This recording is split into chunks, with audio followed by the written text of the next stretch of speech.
Assalamualaikum warahmatullahi wabarakatuh. Salam sejahtera untuk kita semua. Perkenalkan, nama saya Nawang Berkarahayu dari Program Studi Diploma 3 Akuntansi jurusan Akuntansi Politeknik Yogyakarta dengan NIM 19043111046.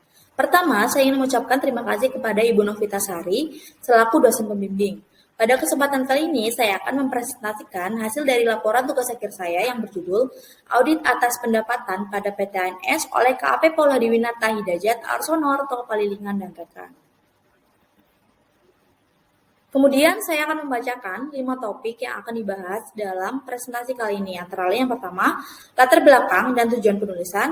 Yang kedua, tinjauan pustaka. Yang ketiga, gambaran umum perusahaan. Yang keempat, pembahasan. Dan yang kelima, kesimpulan dan saran. Berikutnya, saya akan menguraikan beberapa hal yang melatar belakangi penulisan tugas akhir saya. Antara lain, yang pertama, pertumbuhan bisnis yang meningkat.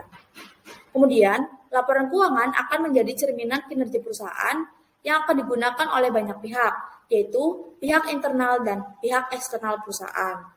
Yang ketiga, laporan keuangan harus memiliki karakteristik andal, relevan, dapat dibandingkan, dan dapat dipahami. Kemudian, akun pendapatan PTNS ini memiliki saldo paling besar dalam laporan keuangan, yaitu sekitar 57 miliar, sehingga semakin besar pula risiko kesalahan. Selain itu, PTNS ini mengalami kerugian 2 tahun berturut-turut. Hal ini rentan dengan upaya manipulasi untuk menghindari pajak penghasilan badan. Nah, berdasarkan uraian yang telah dijelaskan tersebut, maka audit atas pendapatan PTNS menjadi penting untuk dilakukan. Karena untuk meningkatkan kepercayaan para pengguna laporan keuangan bahwa laporan keuangan perusahaan telah disajikan secara akurat, andal, dan sesuai dengan standar akuntansi yang telah ditetapkan.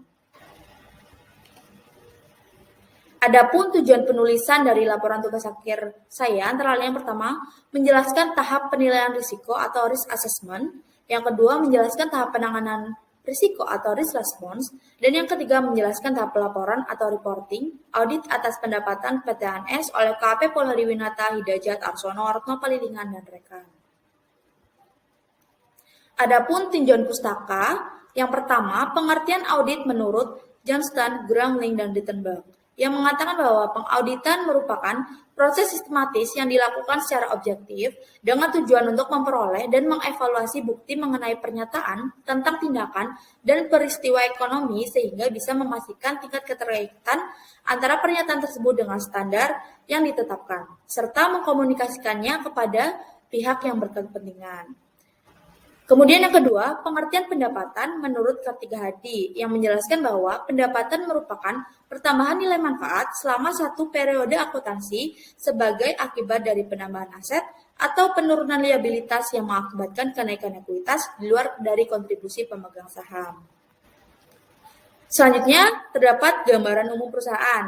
Yang pertama, Kantor Akuntan Publik yang bernama KAP Paul Hadiwinata Hidayat Arsono Retno Palilingan dan rekan atau biasa yang disebut sebagai KAP PKF Hadiwinata merupakan firma akuntansi yang bersertifikat dan layanan profesional yang termasuk 10 besar di Indonesia.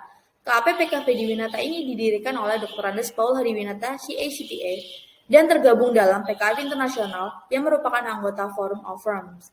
Kantor ini terregistrasi sebagai Kantor Akuntan Publik berdasarkan Keputusan Menteri Keuangan Republik Indonesia Nomor 855-KM-1-2017. KAP PKF Hadiwinata ini menyediakan secara khusus layanan audit, akuntansi, pajak, serta konsultasi bisnis. Kemudian yang kedua yaitu klien.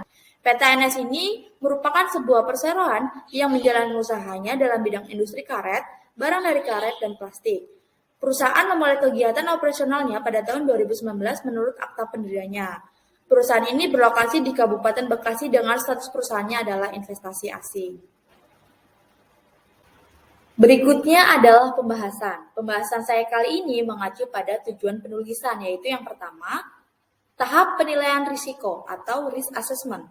Yang kedua, tahap penanganan risiko atau risk response. Dan yang ketiga, tahap pelaporan atau reporting. Sebelum masuk ke inti pembahasan, alangkah baiknya kita mengenal dulu seperti apa sih gambaran umum pendapatan dari PTNS. Jadi, pendapatan utama PTNS diperoleh dari penjualan suku cadang kendaraan bermotor, barang dari karet, dan barang dari plastik lainnya. Penjualan dilakukan secara kredit, sehingga penjualan pada PTNS menerapkan metode accrual basis. Perusahaan juga menerapkan kebijakan FOB destination, di mana perusahaan akan bertanggung jawab atas semua hal dari barang dikirim sampai barang diterima oleh pelanggan. Kemudian, perusahaan mengeluarkan packing order dan surat jalan pada saat barang dikirim dan invoice saat barang diterima. Lalu, dalam transaksinya, penjualan menggunakan mata uang dolar dan rupiah, dan perusahaan menggunakan kurs harian KMK untuk mentransaksikan dari dolar ke rupiah. Nah, selanjutnya pada tahap pertama yaitu risk assessment. Adapun langkah-langkah yang dijalankan antara lain yang pertama, membentuk tim audit. Yang kedua, melakukan permintaan data. Yang ketiga, memahami bisnis dan risiko klien. Yang keempat, menetapkan materialitas. Dan yang kelima, membuat program audit. Oke, yang pertama membentuk tim audit. Tim ini terdiri dari seorang partner, seorang director, seorang senior auditor, dan 4 orang junior auditor. Nah, setelah tim audit ini terpilih, maka auditor mencantumkan nama dan paraf masing-masing dalam surat independensi atau independence letter. Nah, surat independensi ini bertujuan untuk meyakinkan pengguna laporan keuangan bahwa auditor benar-benar bersifat mandiri dan tidak terikat hubungan apapun dengan klien. Nah, selanjutnya melakukan permintaan data. KPPK Hadiwinata mengumpulkan daftar permintaan data yang dibutuhkan dalam sebuah file yang dinamakan Client Assistant Package atau CAP. Tujuan dari CAP ini adalah untuk sebagai sarana komunikasi antara klien dengan auditor dalam rangka menyelesaikan pekerjaan secara efisien. Nah, selanjutnya memahami bisnis dan risiko klien. Pemahaman mengenai bisnis klien dilakukan melalui fieldwork atau kerja lapangan ke perusahaan klien dan juga memahami dokumen-dokumen permanen klien seperti akta pendirian perusahaan. PTNS ini merupakan klien dengan perikatan berulang sehingga auditor hanya perlu melakukan pemahaman kembali tentang perusahaan dan pemberian kuesioner kepada klien untuk memastikan ada atau tidaknya perubahan yang terjadi. Pemahaman yang dihasilkan oleh auditor yaitu PTNS tidak ada perubahan karakteristik bisnis maupun produk yang dijual dan tidak ada perubahan atas prinsip akuntansi atau kebijakan keuangan lainnya. Pemahaman terhadap bisnis klien ini sudah dicapai oleh auditor yang akan memudahkan auditor untuk menentukan risiko audit terhadap klien. Nah, berdasarkan pertimbangan dan penilaian profesional yang dilakukan oleh senior auditor, maka ditetapkan bahwa risiko audit akun pendapatan PTNS adalah risiko tinggi atau high risk. Nah, selanjutnya menentukan materialitas. Sebelum menghitung tingkat materialitas, auditor perlu menetapkan benchmark atau tolak ukur. Benchmark ditentukan oleh penilaian profesional auditor yang dipengaruhi sifat entitas dan pengguna laporan keuangan. Berdasarkan penilaian tersebut, didapatkan hasil bahwa benchmark PTNS adalah pendapatan kotor atau total revenue. Hal ini dikarenakan adanya pandemi COVID-19 yang membuat auditor memperkirakan pendapatan tahun berjalan sebagai kemampuan perusahaan untuk menjaga keberlanjutan usaha. Hal ini juga mendorong auditor menentukan benchmark, di mana rentangnya itu sekitar 0,5% sampai 3%, dan auditor memilih menggunakan presentasi tertinggi yaitu 3%. Nah, hal ini dikarenakan perusahaan ini berorientasi pada keuntungan namun mengalami kerugian 2 tahun belakang. Selain itu, PTNS ini merupakan perusahaan yang terbuka sehingga jumlah pengguna laporan keuangan tidak sebanyak perusahaan yang terbuka. Semakin rendah jumlah pengguna laporan keuangan, maka presentasi benchmark yang dipilih semakin tinggi. Serta semakin tinggi presentasi benchmark, maka semakin banyak pula sampel atau bukti audit yang akan menguatkan opini auditor. Oke, setelah benchmark ditentukan, maka auditor dapat menghitung tingkat materialitas. Auditor KPPK Hadiwinata membagi perhitungan materialitas menjadi 3, yaitu yang pertama overall materiality atau OM, yang kedua performance materiality atau PM, dan yang ketiga summary uncorrected statement atau SUM.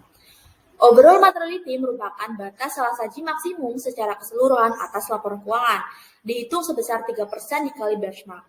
Kemudian ada performance materiality, merupakan batas minimum saldo akun dianggap mengandung salah saji material yang dihitung dari 75% dikali OM. Kemudian ada summary uncorrected misstatement yang merupakan materialitas pada tingkat saldo transaksi dihitung sebesar 5% dikali performance materiality atau PM. Oke, selanjutnya adalah membuat program audit. Program audit berisi daftar prosedur-prosedur yang akan dijalankan dalam tahap penanganan risiko. Program audit ini dibuat untuk masing-masing akun. Jadi antara satu akun dengan akun yang lainnya akan berbeda program audit. Nah, prosedur audit yang akan dijalankan untuk audit pendapatan PTNS antara lain yang pertama adalah menyiapkan lead sheet. Kemudian ada agri listing, ada test of details revenue, kemudian yang keempat ada test of cut off revenue, yang kelima ada test of sales return, dan yang terakhir adalah test of control of revenue. Nah, KPPK Fadiwinata ini juga menggunakan asersi berdasarkan HISA. Yang pertama adalah existence and occurrence atau keberadaan dan keterjadian. Nah, transaksi dan kejadian ekonomi yang mempengaruhi aset, liabilitas, dan ekuitas benar-benar terjadi dan telah dicatat. Kemudian ada completeness atau kelengkapan, yaitu semua transaksi dan kejadian yang seharusnya dicatat telah dibukukan, yaitu semua aset, liabilitas, dan ekuitas. Kemudian ada cut off atau pisah batas, yaitu transaksi dan kejadian telah dicatat dengan benar sesuai dengan pisah batas periode akuntansi. Kemudian ada akurasi atau ketepatan, yaitu jumlah dan data lain yang berkaitan dengan transaksi dari kejadian telah dicatat dengan tepat. Kemudian ada valuation atau penilaian. Aset, kewajiban, dan ekuitas tercantum dalam laporan keuangan pada jumlah yang sesuai, dan setiap penyesuaian penilaian atau alokasi dicatat dengan tepat.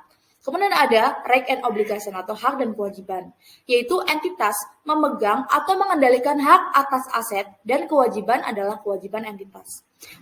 Kemudian yang terakhir adalah presentation and disclosure atau penyajian dan pengungkapan, yaitu transaksi kejadian disajikan dan diungkapkan dengan klasifikasi yang benar. Tahap berikutnya adalah tahap penanganan risiko atau risk response. Auditor akan mendokumentasikan bukti-bukti audit dalam sebuah kertas kerja yang berbentuk Excel yang dinamai sebagai working paper atau WP. Di dalam WP ini tercantum prosedur audit akun pendapatan. Antara lain yang pertama, lead sheet, yang kedua agri listing, yang ketiga TOD strategi, yang keempat TOD revenue, yang kelima test cut off, yang keenam test sales return, dan yang ketujuh TOC revenue. Nah, prosedur pertama yang dijalankan auditor dalam WP adalah membuat lead sheet. Pembuatan lead sheet dijalankan untuk menguji asersi kelengkapan atau completeness dan asersi penyajian dan pengungkapan atau presentation and disclosure. Di dalam lead sheet harus memuat informasi mengenai saldo pendapatan tahun 2021 dan tahun 2020 yang telah diaudit. Auditor juga membandingkan saldo pendapatan tahun 2021 dengan tahun 2020 untuk melihat perubahan yang terjadi, apakah mengalami kenaikan atau penurunan signifikan. Nah, langkah ini tuh biasa disebut sebagai analytical review. Analytical review pendapatan PTNS didapatkan hasil bahwa pendapatan PTNS mengalami kenaikan signifikan. Di dalam lead sheet ini juga memuat pencatatan penyesuaian. Penyesuaian ini digunakan apabila terdapat selisih saldo atau reklasifikasi akun. Pencatatan penyesuaian dibagi menjadi dua, yaitu ada CAJ atau Client Adjustment Journal Entry dan AJE atau RJE, Adjustment or Reclassification Journal Entry. Prosedur selanjutnya adalah agri listing. Agri listing dilaksanakan untuk menguji asersi ketepatan atau akurasi dan kelengkapan atau completeness. Agri listing dilakukan dengan cara mencocokkan saldo yang ada di trial balance dengan rincian atau listing pendapatan yang diberikan oleh klien. Hasil yang didapat dari prosedur ini adalah pendapatan PTNS yang telah terjadi dicatat dengan tepat karena tidak ada perbedaan nilai antara saldo dalam trial balance dengan saldo yang berada di listing. Selanjutnya adalah TOD strategi atau Test of Detail strategi. Pada tahap ini, auditor menentukan banyaknya bukti-bukti yang akan diperiksa dalam proses audit pendapatan. Penentuan ini didasarkan pada risiko audit dan tingkat materialitas yang sudah ditentukan oleh auditor sebelumnya. KPPK Fadiwinata membagi sampel menjadi dua, yaitu Non-Statistical Sample atau NSF dan Targeted Sample. NSF ini merupakan kumpulan sampel yang memiliki nilai nominal per transaksinya di bawah PM, sedangkan targeted sampel merupakan kumpulan sampel yang memiliki nominal per transaksinya di atas PM. Nah, KPPK Fadiwinata ini menggunakan template yang sudah diatur seperti yang terdapat di gambar. Nah, dari pengecekan tersebut disimpulkan bahwa pendapatan PTNS tidak memiliki nilai per transaksi di atas PM. Sehingga sampel yang akan diperiksa hanya NSS dengan total sampel sebanyak 149 cells. Oke, selanjutnya adalah prosedur Test of Detail Revenue. Prosedur ini dilakukan untuk menguji asersi keberadaan dan keterjadian atau existence and occurrence, bisa batas atau cut-off, dan keakuratan atau akurasi. Sehingga audit akan memastikan bahwa pendapatan PTNS yang sudah terjadi didukung oleh bukti-bukti dan dicatat serta diakui pendapatan secara tepat. Oke, selanjutnya adalah prosedur Test Cut-off Revenue. Tes cut-off ini dilakukan untuk menguji asersi kelengkapan atau completeness dan bisa batas atau cut-off, yaitu memastikan bahwa transaksi sudah dicatat pada bisa batas periode akuntansi sesuai dengan kelengkapan dokumen pendukung. Prosedur cut-off ini dilakukan dengan cara memeriksa tanggal pada sejumlah sampel invoice lalu dibandingkan dengan catatan buku besar klien untuk memastikan bahwa transaksi sudah dicatat dengan tepat sesuai dengan periode akuntansi. Berdasarkan hasil tes cut-off, dapat disimpulkan bahwa transaksi pendapatan PTNS sudah dicatat dengan tepat berdasarkan periode akuntansi sesuai dengan dokumen pendukung transaksi. Oke, berikutnya adalah tes sales return. Nah, tes sales return ini dilakukan untuk menguji asersi keberadaan atau keterjadian, atau existence or occurrence, dan ketepatan atau akurasi. Berdasarkan hasil tes sales return, PTNS dapat disimpulkan bahwa transaksi pengembalian benar-benar telah terjadi karena didukung oleh bukti-bukti. Selain itu, nilai transaksi pengembalian juga dicatat dengan tepat karena tidak terdapat selisih antara dokumen pendukung dengan listing yang diberikan klien. Oke. Prosedur terakhir pada tahapan risk response adalah Test of Control Revenue atau TOC Revenue. TOC Revenue ini bertujuan untuk menguji asersi keberadaan atau keterjadian, existence or occurrence, pisah batas atau cut-off, dan ketepatan atau akurasi. Yaitu memastikan bahwa transaksi benar-benar terjadi pada periode akuntansi dan dicatat dengan nilai yang tepat. Setelah menguji 25 transaksi sebagai sampel TOC revenue, didapatkan hasil bahwa pengendalian atas transaksi pendapatan PTNS baik karena transaksi didukung oleh dokumen-dokumen yang diotorisasi oleh pihak berwenang, yaitu akuntan dan direktur perusahaan beserta tanda tangan dan stempel. Baik, tahap terakhir dalam proses audit pendapatan PTNS adalah tahap laporan atau reporting. Tim audit ini menyusun sebuah laporan awal audit yang disebut sebagai draft report. Draft report merupakan cikal bakal dari laporan final atau final report. Nah, dari serangkaian proses yang telah dilakukan, dapat disimpulkan bahwa transaksi pendapatan PTNS bebas dari salah satu material yang dapat mempengaruhi keputusan pihak berkepentingan. Pengendalian internal PTNS atas pendapatan juga dinilai baik karena dokumen pendukung diotorisasi oleh pihak berwenang, sehingga menghindarkan dari risiko kecurangan. Bukti yang didapatkan oleh tim audit juga sudah memadai dan cukup untuk memberikan opini wajar tanpa pengecualian secara keseluruhan laporan keuangan. Baik, topik terakhir dalam presentasi kali ini adalah kesimpulan dan saran. Yang pertama adalah kesimpulan, yaitu yang pertama profil PTNS dan penyebab kerugian 2 tahun berturut-turut. Jadi, PTNS ini merupakan perusahaan investasi asing yang bergerak di bidang perdagangan dan manufaktur. Pendapatan PTNS ini berasal dari penjualan suku cadang aksesoris kendaraan dan barang lain yang terbuat dari karet. Kerugian ini bukan disebabkan karena manipulasi untuk menghindari pajak badan penghasilan, melainkan karena perusahaan belum bisa menekan beban pokok penjualan berupa biaya angkut yang besar.